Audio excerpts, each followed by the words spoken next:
বন্যা কবলিত এলাকায় রাজ্য সরকারের পক্ষ থেকে বিভিন্নভাবে ত্রাণ পৌঁছানোর কাজ চলছে।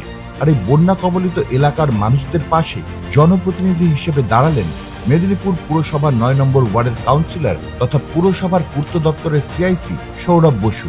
মেদিনীপুর শহরের ৯ নম্বর ওয়ার্ড কমিটির উদ্যোগে এবং সৌরভ বসুর ব্যবস্থাপনায় ডেবরা ব্লকের ৭ নম্বর অঞ্চলের নরহরিপুরে বন্যা দুর্গত জলবন্দী অসহায় ১,০০০ মানুষের মধ্যে রান্না করা খিচুড়ি, তরকারি, বিস্কুট, পাউরুটি, মুড়ি, কিছু জামা কাপড়, প্রয়োজনীয় ঔষধপত্র, ব্লিচিং এবং পানীয় জল সহ বেশ কিছু সামগ্রী ত্রাণ হিসেবে দেওয়া হলো।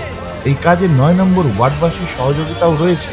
উপস্থিত ছিলেন সৌরভ বসুর পাশাপাশি ওয়ার্ড কমিটির সম্পাদক মুরলীমোহন মান্না, পার্থপ্রতিম মণ্ডল সহ বিশিষ্ট ব্যক্তিবর্গ।